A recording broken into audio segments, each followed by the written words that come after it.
गोविंद शिल्प घेऊन येत आहे एकूण 80 ट्विन बंगलोचा भव्य दिव्य पंढरपुरातील एकमेव प्रकल्प। आमच्या प्रकल्पाची वैशिष्ट्ये मनाला शांती देणारं महादेवाचं मंदिर, मुख्य रस्ता सुमारे 30 फुटांचा, अंतर्गत रस्ता सुमारे 20 फुटांचा, ग्रामपंचायत योजनेचा प्रत्येक बंगलोजला स्वतंत्र नळ, सांडपाण्याची सुरक्षित विल्हेवाट, सर्व टाइल्स ग्लॉसी आणि नामांकित कंपनीच्या, सर्व स्टँड खिडक्या चौकटी सुपर ब्लॅक ग्रेनाइट, दोन्ही अटॅच बाथरूम पूर्णपणे टाइल्स, पंतप्रधान हर घर नल योजना पूर्णत्वाकडे, bathroom basin kitchen CP fittings Jaguar कंपनीचे, स्प्रिंकलर पूर्णपणे जिंदाल कंपनीचे, 1000 लिटर पाण्याची टाकी, 150 लिटर सोलर वॉटर हीटर सोबत वॉटर प्युरिफायर, प्रत्येक बंगलोजला स्वतंत्र पार्किंग, दर्शनीय भाग पूर्णपणे डाटो टाइल्स, टाटा प्रवेश कंपनीचे आकर्षक भक्कम दरवाजा, फुटी उंचीचे सुरक्षित कंपाऊंड। मग विचार काय करताय? गोविंद शिल्प, पत्ता गट नंबर 95, हॉटेल अंगण शेजारी, टाकळी रोड, पंढरपूर।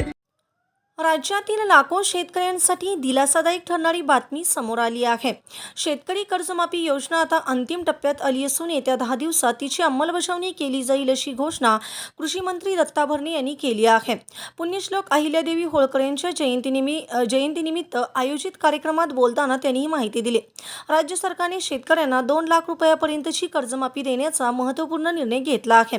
या योजनेच्या माध्यमातून राज्यातील थकबाकीदार आणि नियमित कर्जदार अशा सुमारे 56 लाख शेतकऱ्यांना 36,000 कोटी रुपयांचा लाभ मिळण्याची शक्यता आहे। गेल्या काही वर्षात अतिवृष्टी, महापूर, दुष्काळ, अवकाळी पाऊस आणि सततच्या नैसर्गिक संकटामुळे शेतकरी आर्थिक अडचणीत सापडला आहे। त्यातच शेतमालाला अपेक्षित भाव मिळत नसल्याने आणि साखर उद्योगासमोरील अडचणीमुळे ऊस उत्पादकांना FRPची एकरकमी रक्कम मिळण्यात ही अडचणी निर्माण झाल्या आहेत।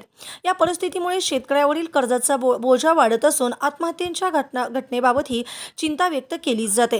याच पार्श्वभूमीवर सरकारने कर्जमाफीचा निर्णय घेतला असून त्याची अंमलबजावणी लवकरच होणार आहे।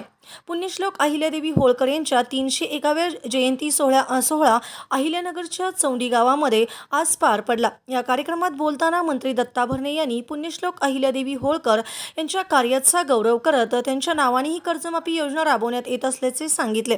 तसेच तरुण आणि मेंढपाळ समाजासाठीही भविष्यात विविध कल्याणकारी योजना आणण्याचा सरकारचा प्रयत्न सुरू असल्याचे त्यांनी स्पष्ट केले। ताज्या घडामोडी पाहण्यासाठी आमच्या YouTube चॅनलवरील PVR म्हणजेच पंढरी वार्ता या न्यूजला सबस्क्राइब करा आणि शेजारील बेल आयकॉनवर क्लिक करा।